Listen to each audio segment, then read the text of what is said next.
So we're going to move on here. We're going to talk about some more material at a Unit 5-6. We're still working on solving equations. We're going to look at what you do when you have equations that have brackets in them, and when you have equations that have fractions in them. Brackets are pretty easy. So we've got an example right here. We've got 4 times x minus 7 equals 3x minus 7. We've seen these brackets before, and we know that what this really means on this left side of the equation is that we're taking this 4 and we're multiplying it by everything inside those brackets. And that's going to be the first step. You see brackets in this thing, you want to expand those brackets using that distributive property that we've been working with. So let's just do that here. I'm going to take my 4, I'm going to multiply it by my x.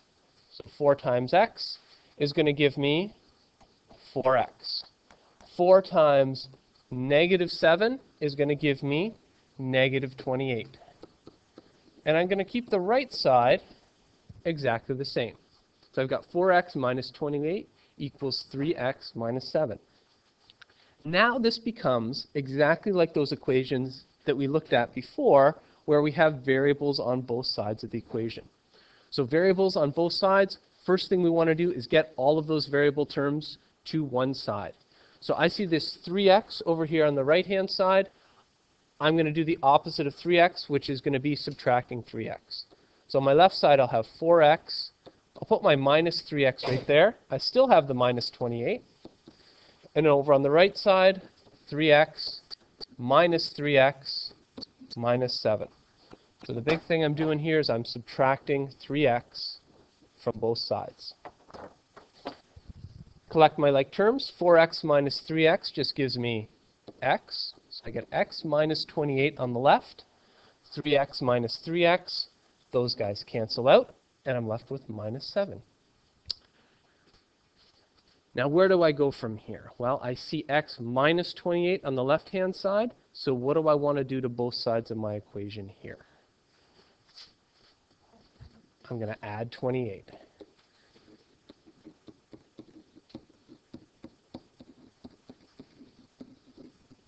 To have that. Negative 28 and positive 28 are going to cancel each other out. I'm left with x, and then I've got negative 7 plus 28 is going to give me 21. So there's my solution. X equals 21.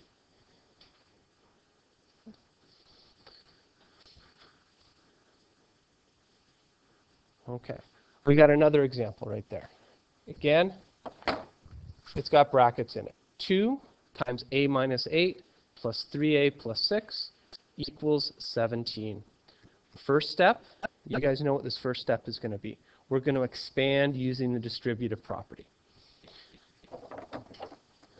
So 2 times a gives me just 2a. 2 times negative 8 is going to give me negative 16. 3 times a gives me 3a. 3 times positive 6 gives me 18.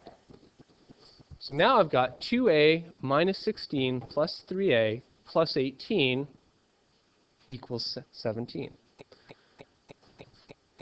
What should I do on the left-hand side of this equation before I do anything else? What do you think here, Cindella?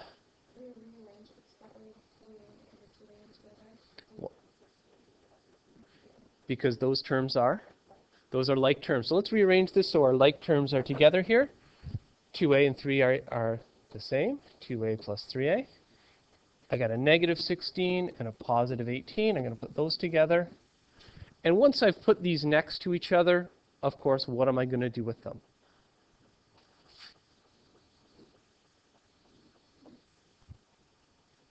I'm going to add them together or subtract them, because that's the whole point of identifying those like terms and getting them together. So 2a plus 3a gives me 5a. Negative 16 plus 18 is going to give me positive 2. So I've simplified this to 5a plus 2 equals 17. Now this should start looking familiar because we did about 4 of these in the last lesson, right? So what am I going to do here first with this 5a plus 2? Would the students flip the last say C through G? I see 2 operations being done here. I see multiplying that a by 5, and I'm seeing adding 2. Letters G, C through G. Thank you. What operation do I want to deal with first? The multiplication or the addition? The addition, and how am I going to deal with it? Not divide yet, right? What's the opposite of the addition?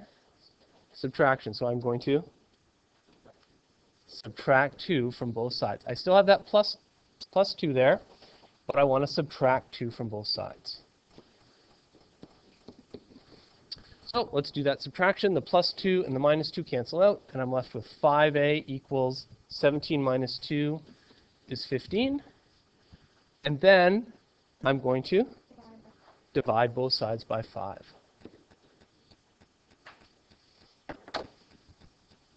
So what I'm going to have is 5 over 5 cancels out, and I get a equals 3, just like what I wanted there.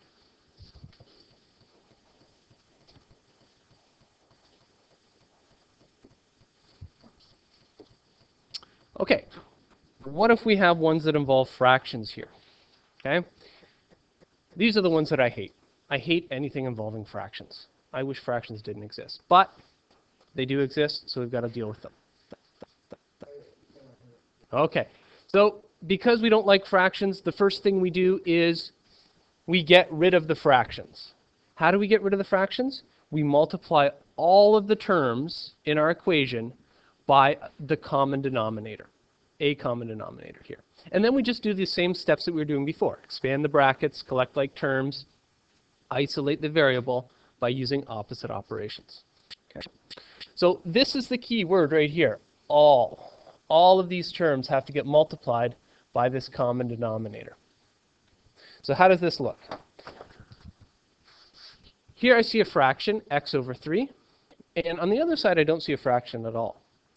So I want to multiply by a common denominator. So what is my common denominator going to be? Well, I only have one denominator, so that's got to be the one that's common. So what am I going to multiply by here? Dante?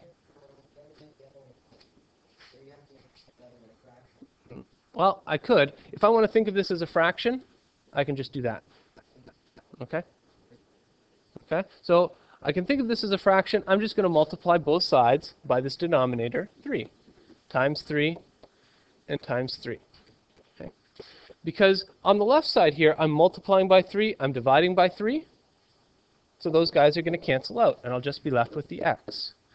On the right-hand side, I've got 6 times 3, which is going to be 18. And there's my solution. X equals 18.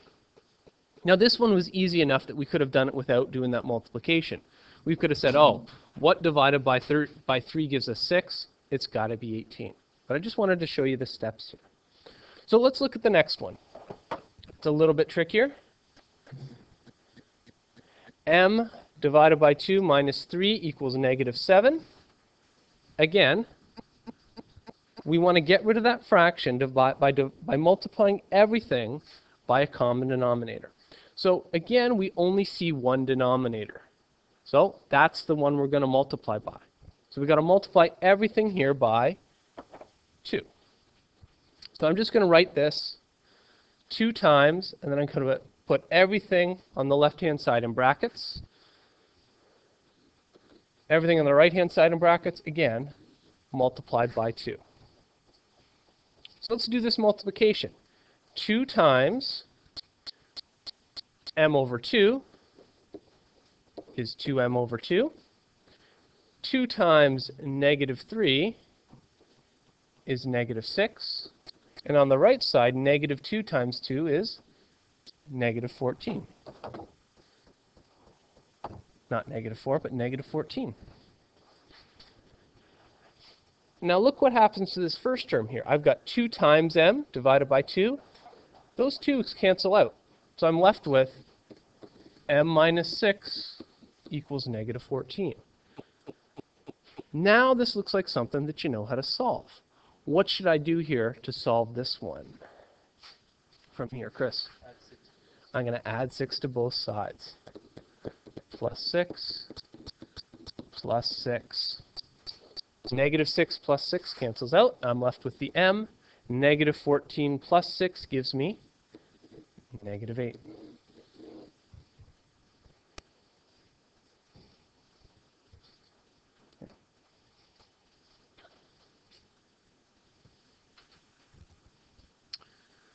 All right, so the next one you guys have is x divided by 3 equals 1 over 2. I got two denominators here. One denominator is 3, one denominator is 2. What should I use as my common denominator? Stephanie? Not 1. It's got to be bigger than both of my denominators. Okay? It's got to be a number that both 3 and 2 will divide into evenly. Okay? So that means it's got to be bigger than both of them. And when in doubt, we could... Aaron, you got it? It is in fact 6. Yeah. When in doubt, we can always just multiply the denominators together. So our common denominator is going to be 6. I'm going to multiply both sides by 6. Okay? Or if you want to think about it as 6 over 1. Okay? If we want to think about it as a fraction. Okay? On the left side, I'm going to get 6x over 3. 6 times x, 1 times 3. On the right-hand side, 1 times 6 gives me 6. 2 times 1 gives me 2. And then I can simplify these things here. 6 divided by 3 gives me 2. 6 divided by 2 gives me 3. So I've got 2x equals 3. I still want to get that x all by itself. So I see 2 times x. What should I do? I should divide both sides by 2. On the left side, the 2's cancel, and I'm left with just the x. What should I do on the right-hand side? I got 3 divided by 2. If I were to punch that into my calculator, I'd get 1.5. So it really doesn't divide evenly. So what you can do is just leave it as a fraction. Just leave this as 3 over 2. Okay? And that's fine, okay? Because that's the value of x, 3 over 2. Okay. I think you guys have one last example on your page. I hope I have it up here on the board somewhere. Let's hope. Oh, and there it is. This is the one you have, right? X over 4 plus x over 6 equals 10. Okay. So we'll do this one, and then we are done. We got fractions. Step 1, think of a common denominator. What is our common denominator going to be here? Look at all of these fractions and think to ourselves, common denominator. Something that both 4 and 6 are going to divide evenly into. Liam? 12. So I need to multiply everything I've got here by 12. So I'm going to write this, I'm going to put this in brackets. 12 times x over 4 plus x over 6. And on the other side, 12 times 10. And then I use the distributive property here. 12 times x over 4, I'll just write that as 12x over 4. 12 times x over 6, 12x over 6. And then on the right-hand side, 10 times 12, 120. On the left-hand side, I can simplify these two fractions here. Let's see. 12 divided by 4 gives me 3, so that's 3x. 12 divided by 6 is 2, so that's 2x. So I have 3x plus 2x equals 120. What do you think we should do from here?